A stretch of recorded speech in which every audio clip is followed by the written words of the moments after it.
የሆነ ልቤ ማለት ነው እግዚአብሔር ነው I don't know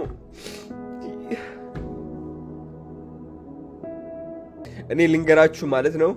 ወደዚህ ካናዳ ስመጣ ማንንም ሰው እውነቴን ነው የምላችሁ ማንንም ሰው ተማምኜ አይደለም የመጣሁት በፍርሃት ወደ ካናዳ ነው የገባሁት ከአሜሪካ ጠበቃ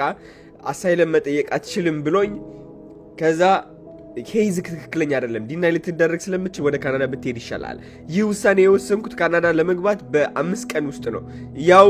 ማአት ሰዎች እያስፈራሩኝ ካናዳ እንዳትሄድ ካናዳ ጥሩ አይደለም ካናዳ እንደዚህ ነው እየተባልኩኝ ማለት ነው ከዛ ከአሜሪካ ግን ማለት ነው እውነቴን ነው የምላችሁ ሰዎች ሳልሰማ ማን እንደሰማውኝ አላቅም የሆነ ልቤ ማለት ነው እግዚአብሔር ነው I don't know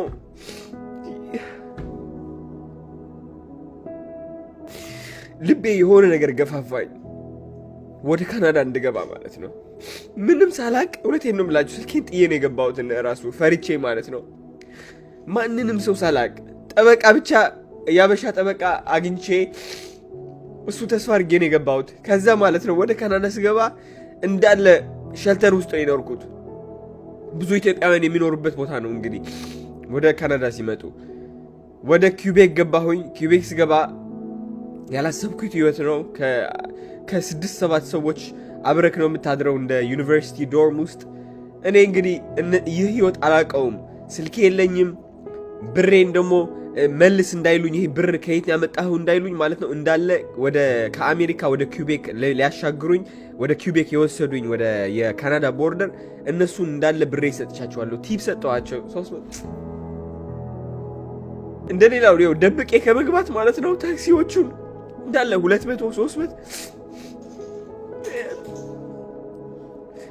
የዛኔ እንኳን እውነቴን ነው የምላችሁ በራሴ የምኮራው የዛኔ እንኳን እዛ ሲቹዌሽን ላይ ሆኜ የማላቀው ሀገር ያለ ምንም ብር ማለት ነው ብሬ እንዳለ ለታክሲዎቹ በቃ ደስ እንዲላቸው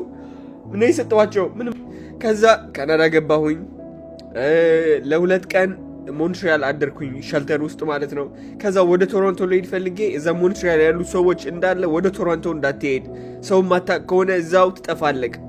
ሆምለስ ሆነክ ነው የምትቀረው ተባልኩኝ ምክንያቱም የዛኔ አመት በዓል ነበረ እሄዳለሁ ከዛ ባስ ውስጥ አስታውሳለሁ የፈራሁት ፍርሃት የዛኔ ማታ ጨልሞ ማለት ነው